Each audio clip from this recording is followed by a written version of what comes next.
Students, welcome back to our channel PSC for CBSE. और जैसा कि आपको पता है कि यहाँ पर हमारा जो सीबीएसई क्लास 10 सोशल साइंस है उसकी सीरीज चल रही है इंपॉर्टेंट। और आपको जैसा ये भी पता है कि हमारा जो सोशल साइंस होता है 10th क्लास तक सीबीएसई में, उसके अंदर मैंने आपको पहले भी बताया था, जब मैंने आपको इंट्रो क्लास दिया था तो उसमें मैंने आपको बताया था कि हिस्ट्री, इसके अलावा हमारा इकोनॉमिक्स, ज्योग्राफी और इसके अलावा हमारा सिविक्स। ठीक है, तो ये सब जो होता है हमारा, ये सब मिलाकर हमारा बनता है क्लास 10th का सोशल साइंस। और सोशल साइंस में सबसे पहले हम क्या कवर कर रहे हैं? हम कवर कर रहे हैं अपना हिस्ट्री यानी कि इतिहास। ठीक है, और इसका भी हम चैप्टर नंबर 5 आपके सामने आज डिस्कस करने जा रहे हैं। और हमारे चैप्टर का टाइटल क्या है? चैप्टर का टाइटल है मुद्रण संस्कृति एवं आधुनिक दुनिया। मुद्रण संस्कृति का मतलब क्या होता है? प्रिंटिंग। मुद्रण का मतलब होता है प्रिंटिंग करना। आप अपने आसपास की चीजों को यदि देखेंगे तो कितनी ही सारी चीजें आपको ऐसी दिखाई देंगी जो कि प्रिंट हुई हैं, जिनका मुद्रण किया गया है। जैसे फॉर एग्जांपल आप देखें, आपके आसपास बहुत सारी बुक्स होती हैं। ठीक है, आप स्टूडेंट है तो आप बुक का यूज करते हैं। इसके अलावा आपने देखा होगा शादी कार्ड्स होते हैं, जो शादी के कार्ड्स, इनविटेशन कार्ड आते हैं, वो भी आपने देखे होंगे। इसके अलावा आपने कैलेंडर्स भी देखे होंगे, विजिटिंग कार्ड भी देखे होंगे, और ना जाने क्या क्या ऐसी चीजें हैं जिनको प्रिंट किया जाता है, जिसमें आपके इश्तिहार भी होते हैं, जिसमें आपके पैम्पलेट्स भी होते हैं। ये सारी चीजें क्या होती हैं? ये सारी चीजें होती हैं प्रिंटेड। इनको प्रिंटेड मटेरियल कहा जाता है। इसी को लेकर हमारा ये आज का चैप्टर है, chapter number 5 from your history book social science class 10 and the title is मुद्रण संस्कृति एवं आधुनिक दुनिया।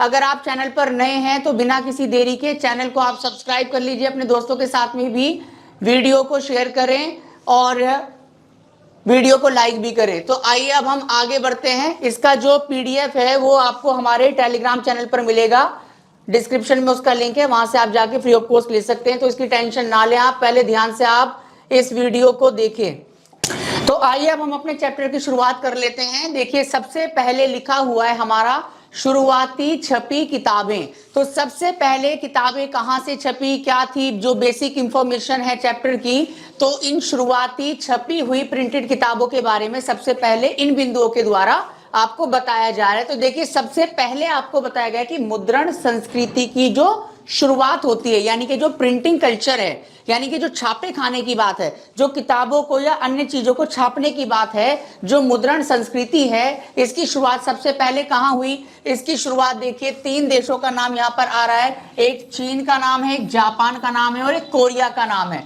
तो यानी कि चीन, जापान और कोरिया। चीन, जापान, कोरिया के अंदर सबसे पहले मुद्रण संस्कृति की शुरुआत हुई थी। यह आपको याद रखना है। पेपर में आपको पता होगा कि इस बार जो आपका सीबीएसई का पैटर्न है उसके अंदर लगभग ये कहा गया है 22 और 23 का जो आपका सिलेबस है, उसके अंदर जो आपका पेपर डिजाइन सीबीएसई कर रही है, उसमें ये कहा गया है कि आपके जो 20 नंबर आएंगे वो आपके एमसीक्यू बेस्ड क्वेश्चन होंगे, लगभग 1 मार्क्स वाले क्वेश्चन होंगे। और इसके अंदर से आपको बहुत सारी चीजें ऐसी मिल जाएंगी जो आपके एक एक नंबर वाले क्वेश्चनों को करने में आपकी बहुत बड़ी सहायता कर सकती है। तो मुद्रण संस्कृति की शुरुआत सबसे पहले आप देख रहे हैं कि चीन, जापान और कोरिया के अंदर हुई। देन उसके बाद में आप देखिए कि चीन के अंदर 594 में ईस्वी में, और उसके बाद लकड़ी के ब्लॉग पर, लकड़ी के ब्लॉग्स होते थे छोटे छोटे टुकड़े, उनके ऊपर स्याही यानी कि इंक को लगाकर उनसे क्या की जाती थी? उनसे प्रिंटिंग की जाती थी। ये आपको याद रखना है। चीन में 594 ईस्वी के अंदर, ठीक है, लकड़ी के ब्लॉक पर स्याही लगाकर उनसे प्रिंटिंग की जाती थी। इंपॉर्टेंट एक पॉइंट है। देन उसके बाद में है उस जमाने के कागज, जो शुरुआत में जिस कागज के ऊपर मुद्रण होता था या छपाई होती थी या प्रिंटिंग होती थी, वो कागज बहुत ही क्या हुआ करते थे? बहुत ही पतले और झिरीदार ये कागज होते थे। और ऐसे कागजों पर दोनों तरफ छपाई करना बहुत ही क्या था? बहुत ही मुश्किल था, यानी कि संभव नहीं था, क्योंकि बहुत पतला पेज होगा। अगर दोनों तरफ छापेंगे तो दोनों ही तरफ क्या लिखावट आई है वो पढ़ना बहुत ही क्या होगा, मुश्किल होगा। इसीलिए जब पतले कागजों पर और इन झिरीदार कागजों के ऊपर प्रिंटिंग की जाती थी तो वन साइडेड ही उसको प्रिंट किया जाता था और देन उसके पीछे वाली साइड पर प्रिंट नहीं किया जाता था। क्यों नहीं किया जाता था? क्योंकि ये एक बहुत ही पतला कागज था। ठीक है, अब हम आगे बढ़ते हैं अपना जो हमारा इस चैप्टर का अगला इंपॉर्टेंट टॉपिक है, प्रारंभिक किताबें। देखिए, चीन के प्रशासनिक तंत्र में सिविल सर्विस परीक्षा के द्वारा, देखिए अगर आपसे कोई पूछता भी है कि सबसे पहले मुद्रण संस्कृति की शुरुआत कहाँ हुई और किस देश के अंदर हुई, तो आपका सीधा सीधा डायरेक्ट उत्तर होना चाहिए चीन के अंदर। और जैसे आपको पता है कि इंडिया के अंदर क्या होता है, इंडिया के अंदर एक बहुत बड़ा एग्जाम होता है, ठीक है, जो यूपीएससी लेती है, यूनाइटेड पब्लिक सर्विस कमीशन, संघ लोक सेवा आयोग, यानी कि आईएएस, आईपीएस, आईएफएस, इस तरीके जो बड़े बड़े एग्जाम्स होते हैं, जो प्रशासनिक स्तर के एग्जाम हैं, जो सिविल सर्वेंट वाले एग्जाम हैं, तो इस तरीके के एग्जाम कहाँ होते थे? इस तरीके के एग्जाम चीन में भी कंडक्ट कराए जाते थे और इस परीक्षा को लेने के लिए बहुत सारे लोग होते थे। ठीक है, बहुत सारे लोग होते थे जो इस परीक्षा में बैठते थे, सिविल सर्विस परीक्षा के अंदर। इस परीक्षा के लिए चीन का जो राजतंत्र था, चीन का जो राजा हुआ करते थे, बड़े पैमाने पर वो पाठ्य पुस्तकों को छपवाते थे। पाठ्य पुस्तकें यानी कि वो किताबें जिनसे बच्चे पढ़ाई कर सके, अपनी स्टडी कर सके। ठीक है, 16वीं शताब्दी में इस परीक्षा में शामिल होने वाले उम्मीदवारों की संख्या बहुत ज्यादा बढ़ गई। ठीक है, और जब तादाद बड़ी स्टूडेंट की, परीक्षा में शामिल होने वाले विद्यार्थियों की, तो किताबें छापने की रफ्तार, उसकी जो गति थी, उसकी जो स्पीड थी, वो भी क्या हो गई, वो भी बढ़ गई। तो सबसे पहले आप देख रहे हैं चीन में छापे खाने के द्वारा किताबें छापने का काम शुरू हुआ। प्रारंभिक और प्रशासनिक परीक्षा कराने के लिए सबसे पहले किताबों को छापा गया। अब देखिए यहाँ पर एक क्वेश्चन इंपॉर्टेंट निकल कर आ रहा है, केवल विद्यार्थियों के लिए ही छपाई होती थी। ये एक लास्ट में आपका देख रहे हैं क्वेश्चन मार्क लगा हुआ है, यानी ये पूछना चाह रहे हैं कि क्या केवल स्टूडेंटों की नीड और उनकी जरूरतों को ध्यान में रखकर ही छपाई होती थी या फिर कुछ समाज के अन्य वर्ग या अन्य भी लोग होते थे जिनके लिए किताबों को छापा जाता था या किताबों का मुद्रण किया जाता था। तो यहाँ पर एक क्वेश्चन मार्क है, क्वेश्चन मार्क बताने की कोशिश कर रहा है आपको कि ये मतलब स्टूडेंट्स के लिए ही होती थी किताबें या फिर समाज के कुछ अन्य भी लोग होते थे उनके लिए भी होती थी। तो देखिए सबसे पहले आप देख रहे हैं 17वीं सदी तक, कब की बात कर रहे हैं? 17वीं सदी तक की बात करें। अब 17वीं सदी का मतलब समझ लेना आप, 17वीं सदी का मतलब है कि 1600 से लेकर और 1700 तक के ये जो 100 साल हैं, इसको क्या कहा जा रहा है? इसको कहा जा रहा है 17वीं सदी। इसको 17वीं सदी कहा जा रहा है। ठीक है, तो 17वीं सदी तक चीन में शहरी परिवेश बढ़ने के कारण, जो शहरी परिवेश था वो धीरे धीरे बढ़ रहा था, नए नए शहरों का विकास हो रहा था। ठीक है, और जिसकी वजह से छपाई का इस्तेमाल कई कामों में होने लगा। ठीक है, बहुत सारे कामों में होने लगा था, केवल विद्यार्थियों के लिए ही नहीं। जैसे जैसे सामाजिक और शहरी परिवेश में परिवर्तन हो रहे थे, उन जरूरतों को ध्यान में रखते हुए कई कामों की पूर्ति के लिए अब छापे खाने का क्या किया जा रहा था?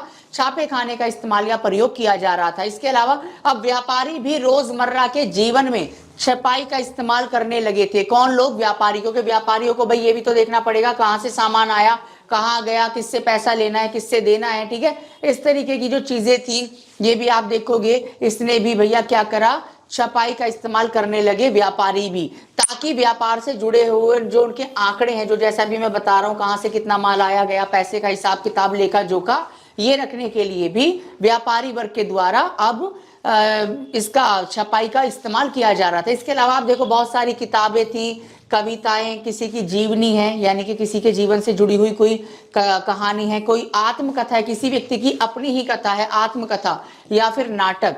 ठीक है, आदि भी छपकर आने लगे। ये जो आदि का मतलब इसके अलावा और जो भी चीजें थी, जैसे कहानी, कविता, जीवनी, ये तो थी, इसके अलावा और भी जो मटेरियल था वो धीरे धीरे छपकर मार्केट में आने लगा। इससे पढ़ने यानी कि रीडिंग करने वाले जो लोग थे, जो शौकीन लोग हुआ करते थे, ठीक है, अब उनका जो शौक था रीडिंग करने का, पढ़ने का, नॉवेल्स को या फिर किताबों को, कहानियों को, कविताओं को, आत्मकथा को, वो क्या हो सका? पूरा हो सका। ठीक है, एंड लास्ट पॉइंट है इसके अंदर, खाली खाली समय में पढ़ना एक फैशन जैसा बन गया कि भाई देखो कोई काम है तो फिर तो कोई बात ही नहीं है, लेकिन अब अगर हम खाली बैठे हमारे पास में कोई काम नहीं है तो ये एक अपना, जैसे आज हम लोग क्या करते हैं, अरे भाई अगर कोई काम नहीं तो मोबाइल ही चला रहे हैं, यूट्यूब चला रहे हैं, फेसबुक चला रहे हैं, इंस्टाग्राम चला रहे हैं। लेकिन उस समय लोगों का एक शौक क्या था, उस समय लोगों का शौक था रीडिंग करना।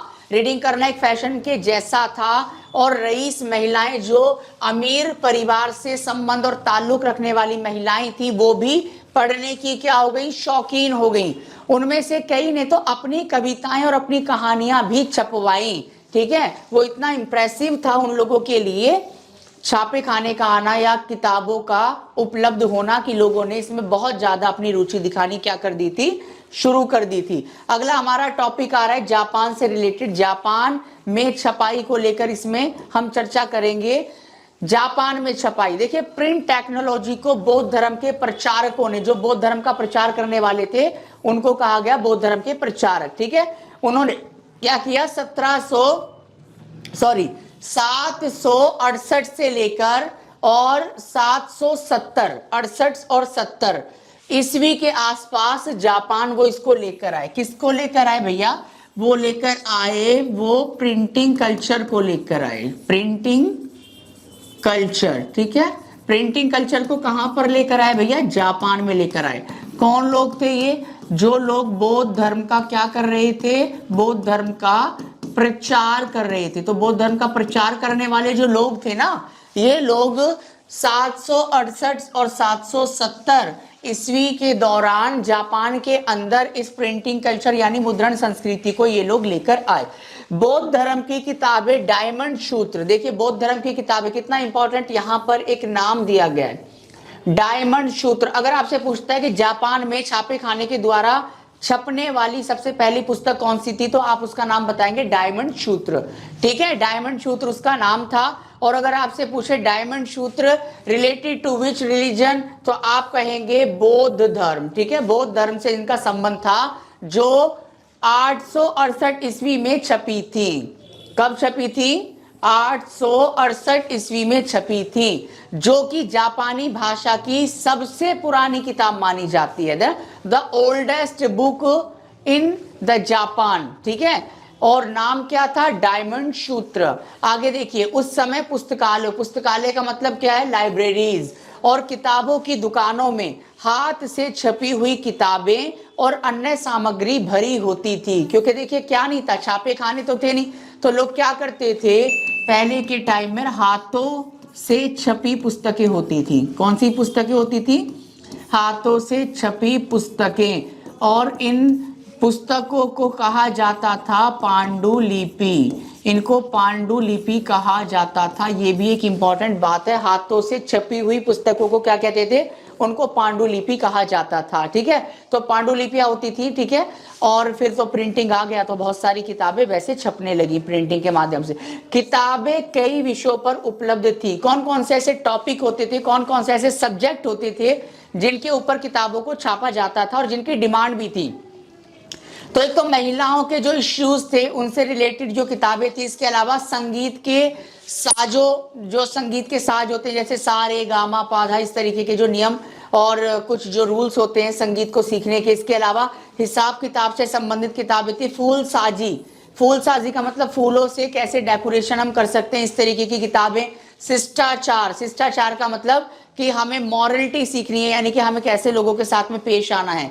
और रसोई, यानी कि जो आपका खाना पकाना है, ठीक है, इससे रिलेटेड जो टॉपिक्स होते थे उनके ऊपर किताबों को लिखा और छापा जाता था। ठीक है, नेक्स्ट अब हमारा टॉपिक देख लेते हैं। नेक्स्ट टॉपिक है हमारा यूरोप में मुद्रण का आना। यूरोप में ये मुद्रण कहां से आया, देखिए सबसे पहले अभी मैंने आपको क्या बताया, सबसे पहले बताया कि मुद्रण की जो शुरुआत होती है वो कहां से होती है। तो मुद्रण की शुरुआत आप देखोगे सबसे पहले जापान, चीन और कोरिया, चीन, जापान और कोरिया, इनके अंदर मुद्रण कल्चर यानी कि प्रिंटिंग कल्चर आता है। देन उसके बाद में आप देखोगे कि ये धीरे धीरे कहां पर आ गया, यूरोप के अंदर भी आ गया।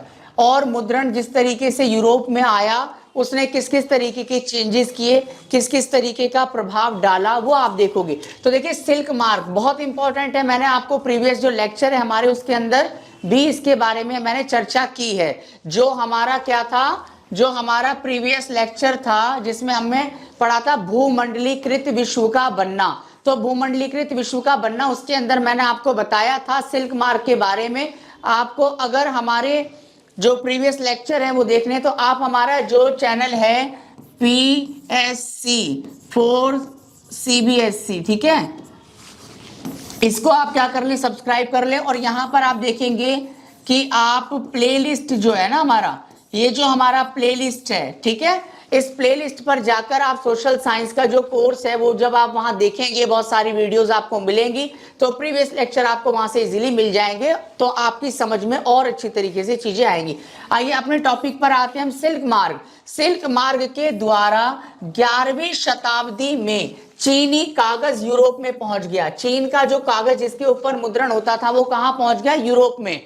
1925 की ये बात है। 1925 में मार्को पोलो चीन से मुद्रण का ज्ञान कहां पर ले आया, इटली में ले आया। मार्को पोलो एक इंपॉर्टेंट क्या था बेटा, नाविक था।